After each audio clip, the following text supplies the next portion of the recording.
Susters en broers, môre kinders. Bly om so baie van julle hier te sien. Baie dankie vir die sanggroep, meneer Gresse, dat u die diens vir ons so heerlik begin het. Hierdie blou boek was my kinderbybel, wat ek van kleins af, toe ek begin lees het my pa en ma vir my die kinderbybel present gegee. En ek is nou nog vir hom baie lief. Dis hoekom ek gedink het, in plaas van om nou vir julle te kom preek, wil ek vir julle net 'n storie uit hierdie kinderbybel uitlees. Want die Bybel, hy's nogal baie naby aan die regte Bybel, maar hy vertel alles in storievorm.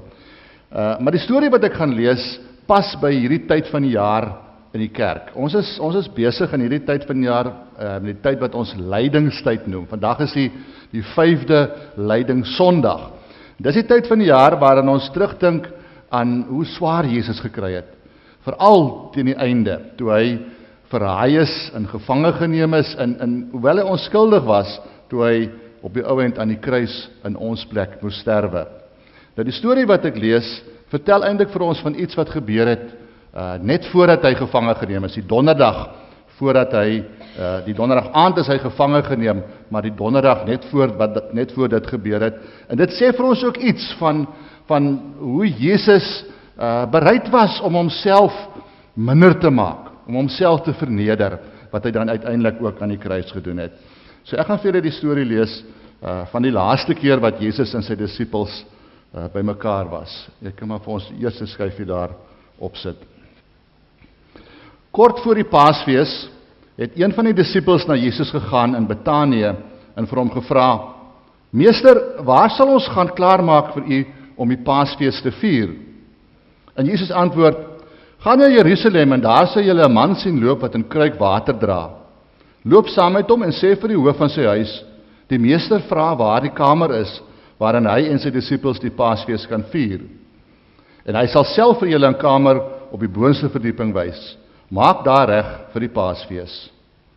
Petrus en Johannes is toe na Jerusalem en dit was nie lank nie of hulle sien 'n man met 'n kruik water loop. In daardie dae was dit eintlik die vrouens se werk om water te gaan haal. Daarom het hulle die man met die waterkruik maklik uitgeken. Hulle loop toe agter hom aan en toe hy by sy huis kom, het hulle ingegaan en vir die baas van die huis gevra waar die kamer is vir die meester om die Paasfees te hou. En dadelik het die man hulle na die boonste verdieping geneem en hulle die kamer gewys. Daar was 'n tafel met rusbanke, alles klaar vir hulle. Hulle het toe 'n paaslam gaan haal en dit kom gaar maak en die groente en ongesuurde koeke gaan haal vir die maaltyd. En daardie aand het Jesus en sy disippels dan aangesit en die paasmaaltyd saam geniet. En terwyl hulle nog so om die tafel leun, staan die Here Jesus op. Hy haal sy oorkleed af, hy neem 'n handdoek en hy bind dit om sy lyf. Daarna gooi hy water in 'n bak, en terwyl die disippels nog sit en wonder wat hy wil doen, sit die Here Jesus die bak op die grond neer en begin om die disippels se voete een vir een te was, net asof hy 'n dienskneg is. Toe die Here Jesus by Petrus kom, wou hy nie hê die Here moet sy voete was nie. Hy roep uit: "Here, wil u my voete was?" En Jesus antwoord: "Wat ek nou doen, verstaan jy nie, maar jy sal dit later verstaan." Maar Petrus roep weer uit: "Here, u sal nooit my voete was nie." Toe antwoord Jesus: "As ek jou nie was nie, het jy nie deel aan my nie."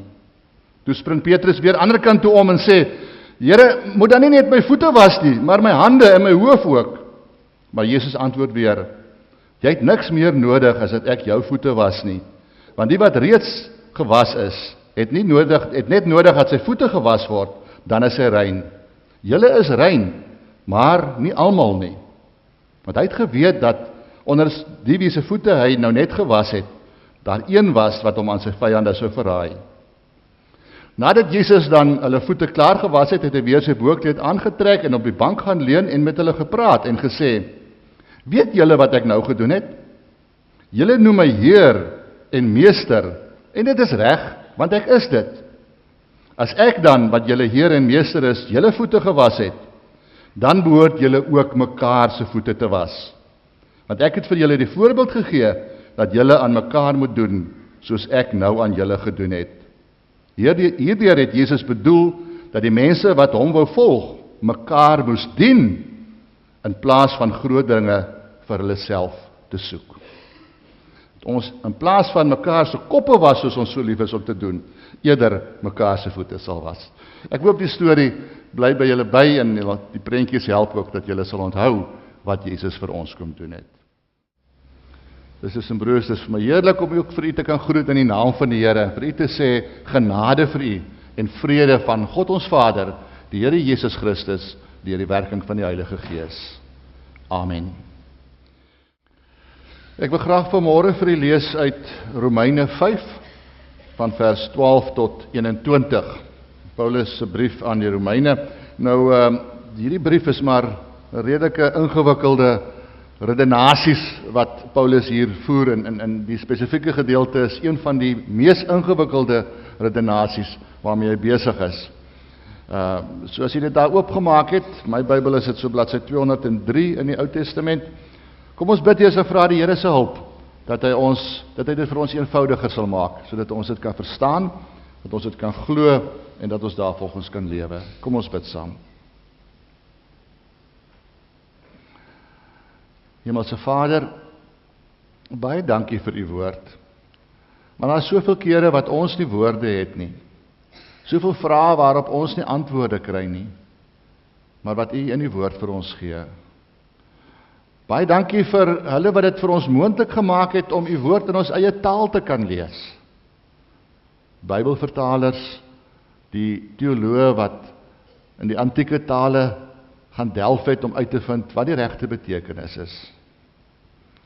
Maar Here, nou moet ons voor u bely vanmôre dat daar nog struikelblokke is wat vir ons verhinder om partykeer u woord reg na te kom.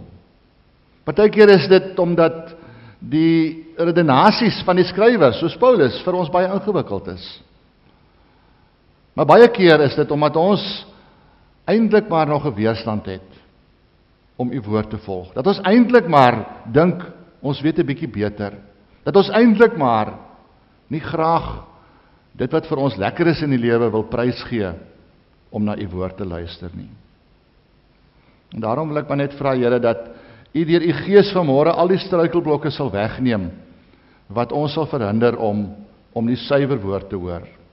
Dat u ons gedagtes sal laat fokus, dat ons kan verstaan wat Paulus sê, dat u die hulpeloosheid, die gebrokenheid van ons wat dit waag om die woord te verkondig, dat u dit sal keer dat dit in die weg staan van u woord.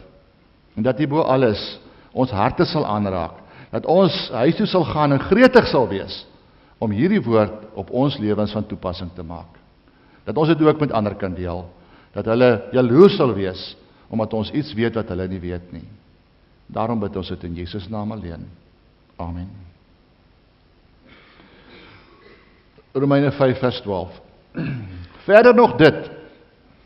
Deur een mens het die sonde in die wêreld gekom, en deur die sonde die dood, en so het die dood tot alle mense deurgedring, omdat almal gesondig het. Die sonde was al in die wêreld nog voordat die wet van Moses gegee is, maar sonde word nie toegereken as daar nie 'n wet is nie. Nietemin het die dood heerskappy gevoer van Adam af tot by Moses, ook oor mense wat nie gesondig het op dieselfde manier as die waarop Adam oortree het nie. Daar is ooreenkoms tussen Adam en hom wat sou kom. Maar met die genadegawe is dit anders as met die oortreding. Deur die oortreding van een mens het baie gesterf, maar die genade van God en die gawe wat deur die genade van die een mens, Jesus Christus, gekom het, is veel oorvloediger aan baie geskenk. En met die gawe van God is dit anders as met die sonde van die een mens.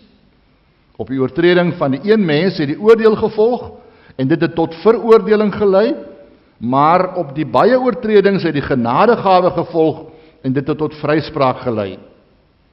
Deur die oortreding van die een mens het die dood begin heerskappy voer deur hierdie een mens, maar deur die een, Jesus Christus, is veel meer bereik. Die wat die oorvloed van genade en vryspraak as gawe ontvang het, sal lewe en heerskappy voer. Soos een oortreding gelei het tot veroordeling van alle mense, so het een daad van gehoorsaamheid dus ook gelei tot vryspraak en lewe vir almal. Soos baie deur die ongehoorsaamheid van een mens sondaars geword het, so ook sal baie deur die gehoorsaamheid van die een mens vrygespreek word. Die wet het bygekom om die oortredinge nog meer te maak, en hoe meer die sonde geword het, hoe oorvloediger het die genade geword. Die doel was, dat soos die sonde deur die dood heerskappy gevoer het, die genade deur die vryspraak ook heerskappy kan voer, en tot die ewige lewe kan lei deur Jesus Christus, ons Here. Net tot sover. Ek dink jy sal met my saamstem, dis nogal 'n mond vol. Mens dink, jy volg hom en dan verloor jy hom weer, en dan moet jy maar amper weer teruggaan en weer van vooraf lees, want hy redeneer eintlik hier met homself. Hy herhaal dieselfde saak van soveel verskillende kante af om sy punt te probeer maak, dat 'n mens partykeer nie meer die draad so lekker volg nie. En dan val Paulus homself ook nog partykeer in die rede, en hy verwys hier na ander sake as dit waaroor hy praat. Maar ons kan nie hierdie gedeelte net maar ignoreer, omdat dit so moeilik verstaanbaar is nie. Teoloë reken dat van die mees sentrale motiewe of temas van Paulus se verstaan van die evangelie word in hierdie gedeelte spesifiek verduidelik. Maar vergeet nou maar van die teoloë, want hulle kan ook dinge vir ons partykeer bietjie ingewikkeld maak. Paulus is hier besig om uiters belangrike geloofsvrae en bestaansvrae van gewone gelowiges te probeer antwoord. Vrae waarmee ons dalk ook in ons dag worstel. Kom ek gee vir u so 'n klein bietjie die agtergrond. Dalk help dit ons om so 'n bietjie hierdie redenasies van Paulus eenvoudiger te maak. Die gelowiges in Rome aan wie Paulus hierdie brief skryf, was in 'n sekere mate verwyder van die direkte groei en verkondiging van die evangelie. Paulus was nog nie in Rome op hierdie stadium nie. Hy het nog gehoop, hy kan ook daar die evangelie verkondig. So hierdie mense het nie die wonders beleef van die opstanding en alles wat daarna gebeur het nie, die hemelvaart en die vinnige verspreiding van die evangelie nie. Daar was selfs nie eers regtig sprake van 'n gemeente soos ons dit ken, daar in Rome nie. Rome was die hoofstad van die Romeinse ryk, en die gelowiges wat daar was, het heel waarskynlik huisgemeentetjies gevorm, waar elke huis maar by mekaar gekom het en saam aanbid het, maar daar was nie regtig waar skakeling tussen hierdie verskillende families of groepies gelowiges nie. Daar was nog nie 'n organisasie nie, maar daar was ook nog nie 'n apostel wat daar kom werk het, wat hulle kon help om hulle as gemeente of kerk te organiseer nie. Die mense het heel waarskynlik daarna toe getrek vanuit verskillende ander dele van die Romeinse ryk. So hulle was dalk ook selfs vreemdelinge vir mekaar, mense uit verskillende volke wat nie so gemaklik met mekaar kon ondersteun nie. So dit was mense wat een of ander tyd tot geloof gekom het, en dit as 'n geweldige lewensveranderende gebeurtenis ervaar het. Wat gevoel het dat nou dat hulle die Christelike geloof aangeneem het, nou het alles reg gekom en niks sal weer verkeerd loop nie. En dit gaan aanvanklik ook goed met hulle. Nie heeltemal so goed soos wat hulle gedink het nie, maar hulle is positief en vol moed, en hulle glo die probleempies wat hulle nog elke dag ondervind is dalk nog maar net die laaste stuiptrekkinge van die ou lewe. Maar soos die tyd aangaan, raak die probleempies al hoe groter. En dit raak al hoe moeiliker om die geloof te behou. Veral hier in Rome, hier waar hulle alleen is, waar hulle nie ondersteuning van medegelowiges het nie, waar die meerderheid van die mense ongelowiges is, en waar dit eintlik lewensgevaarlik word om te erken dat jy die evangelie van Christus glo. Dan is hulle nog afgesny ook van die res van die Christene, die gemeentes wat ontstaan het as gevolg van die prediking van Paulus en die ander apostels. En dan kom hulle op 'n dag waar hulle teenoor hulle self moet erken dat dinge besig is om anders uit te werk as wat hulle verwag het. Die lewe is nie so rooskleurig en so sonder swaar kry soos hulle gedink het die dag toe hulle tot bekering gekom het nie. Dis baie moeiliker en ingewikkelder en anders as wat hulle gehoop het. En hulle loop hulle self vas teen die vraag, is hierdie saak van die evangelie, is dit regtig so groot dat 'n mens jou lewe ten volle daaraan kan wy? Dat jy alle ander sake in jou lewe tersyde moet stel en jou volle lewe aan Christus moet toespit. Is hierdie saak regtig so groot? En onthou in hulle geval, was dit regtig hulle lewe wat hulle op die spel geplaas was. Hulle kon doodgemaak geword het. Later aan het die marteling en die ter doodveroordeling van die Christene ook al hoe meer geword daar in Rome.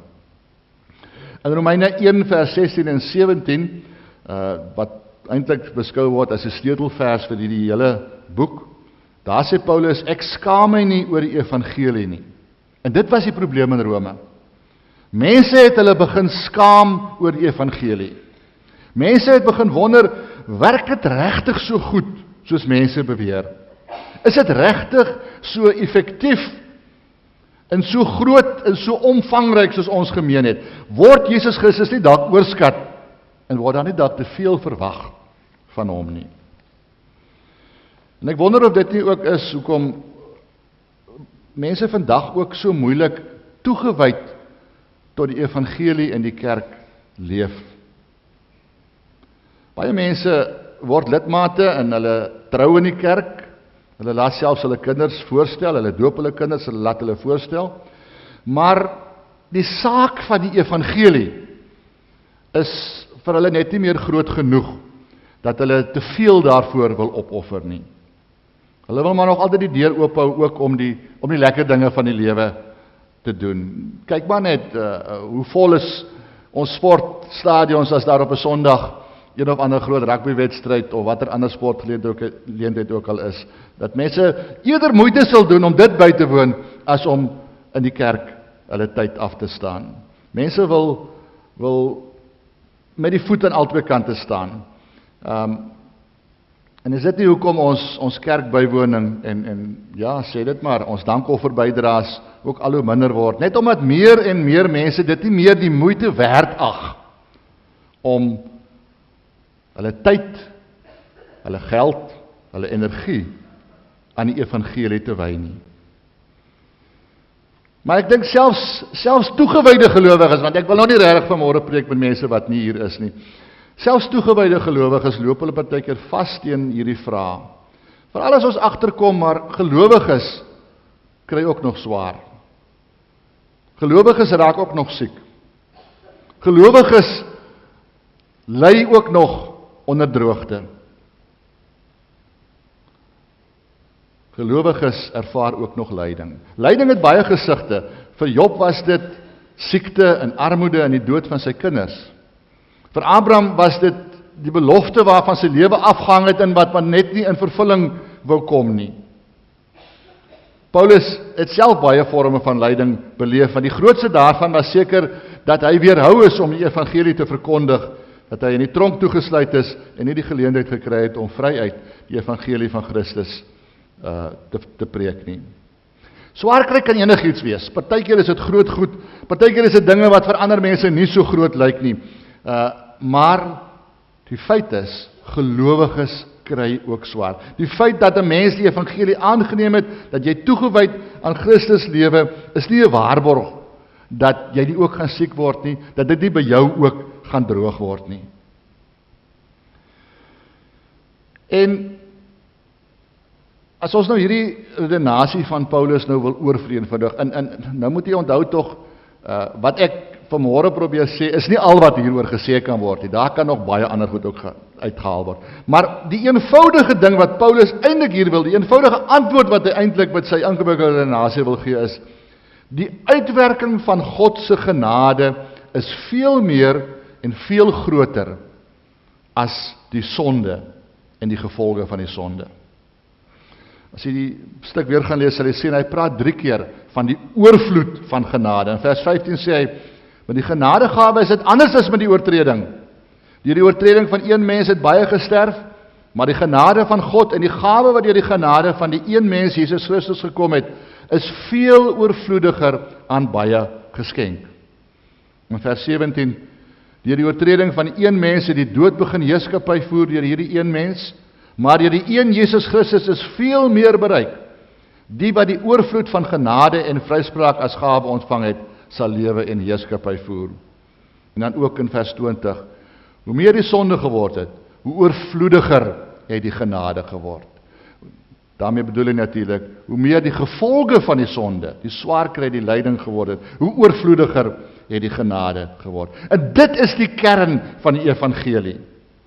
As ons dalk gedink het dat die genade te min is, dat die saak van Jesus Christus nie groot genoeg is nie, dat die genade vir ons te min sou wees, dan sê Paulus eintlik, dis totaal buite die kwessie. Dit werk totaal anderster met die genade as met die gevolge op die sonde. Daar is werklik 'n oorvloed van genade. Johannes 1 vers 16 praat van genade op genade. Daar sal 70 maal 7 keer genoeg genade wees, sê Jesus ook.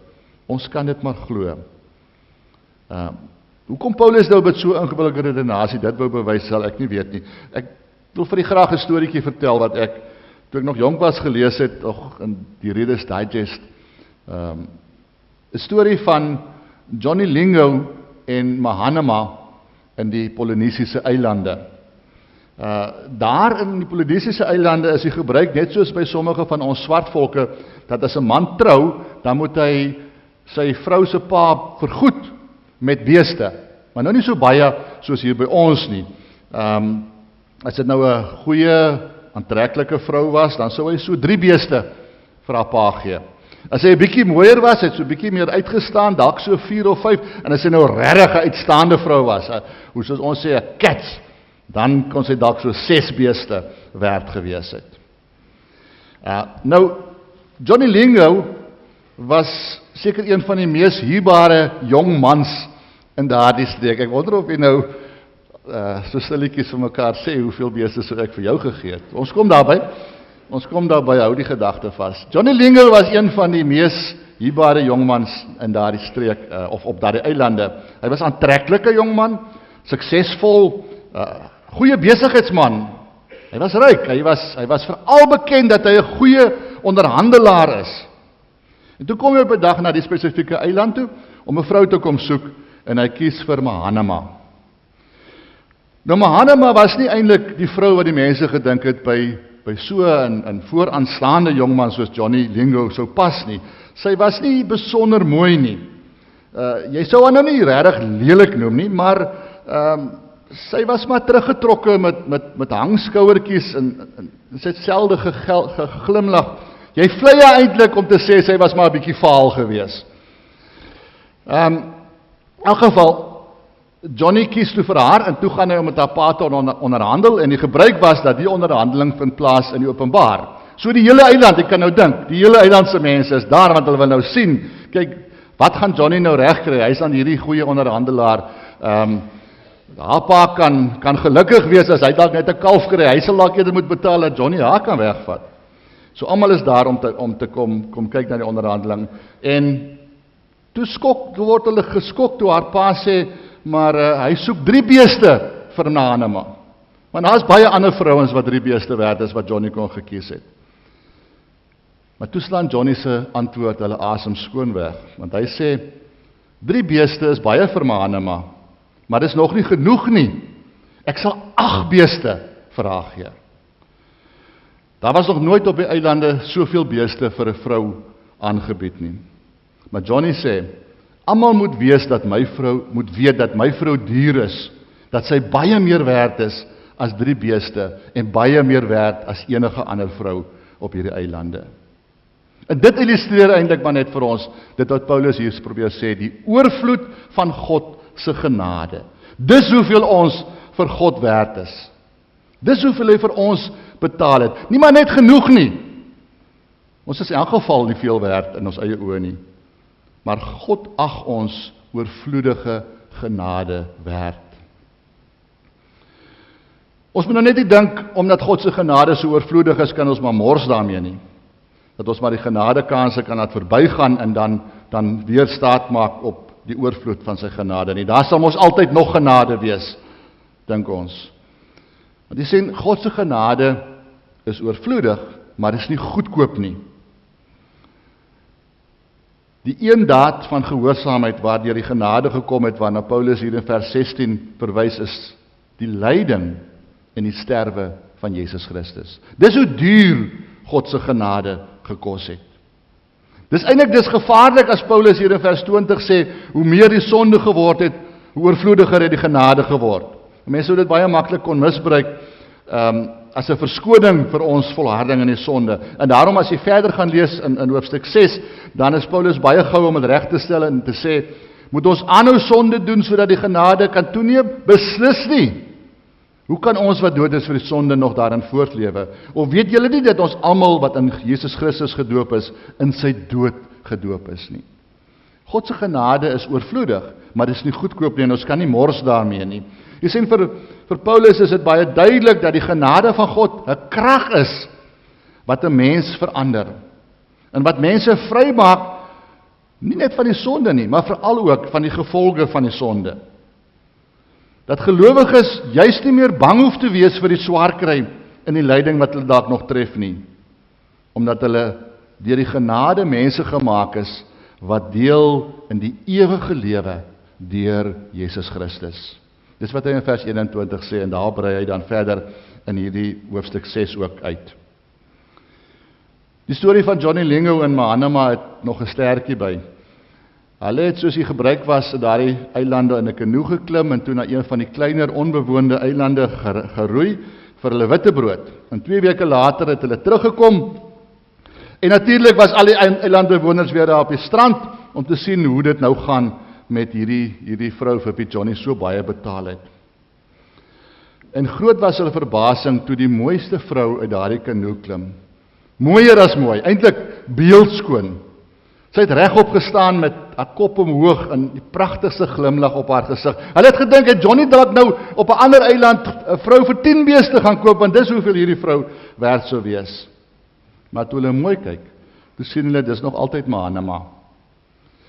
Die wete dat iemand haar liefhet en dat sy meer werd is as wat almal gedink het en is wat sy self gedink het, dit het haar verander. Genade het haar verander en haar mooi gemaak. En dit is wat God se genade vir ons nie net kan doen nie, maar moet doen. En veral in ons verhoudings met ander mense.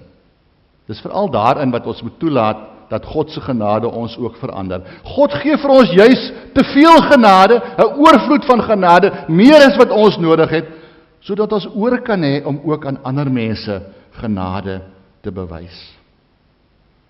Want is dit nie juist die oorsaak van baie stryd en bakleierery en onmin in die lewe, dat ons nie vir mekaar genade het nie. Dat ons mekaar nie 'n plekkie onder die son wil gun nie, dat ons nie wil vergewe nie. En is dit nie dikwels in die verhoudings waar ons eintlik die naaste aan mekaar moet wees, waar ons so genadeloos is, in ons huwelike, in ons gesinne, tussen ouers en kinders, tussen familielede, is dit nie daar waar ons dikwels nie vir mekaar met genade wil aansien nie. As ons nie vir mekaar genade het nie, dan het ons nog nie die oorvloed van God se genade ervaar nie, of leer ken nie. En dan loop ons gevaar, dat daardie genade ook vir ons kan verbygaan.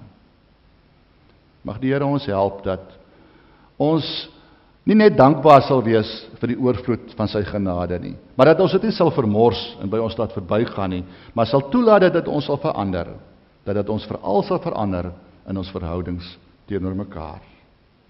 Amen. Kom ons bid saam.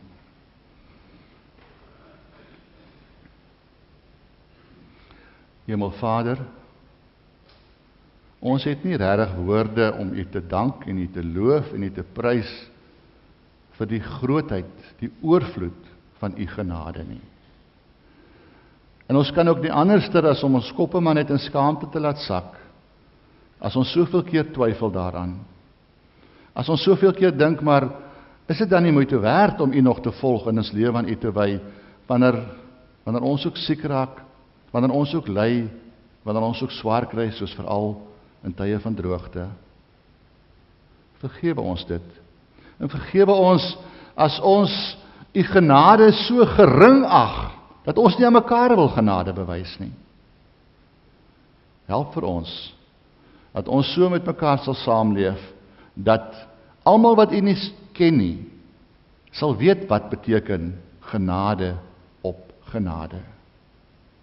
Ons bid dit in Jesus se naam alleen. Amen. Ontvang die seën van die Here en gaan huis toe in vrede. Die oorvloedige genade van God ons Vader, die onbeskryflike liefde van Jesus sy Seun en die altyd teenwoordige troos van die Heilige Gees gaan met julle. Amen.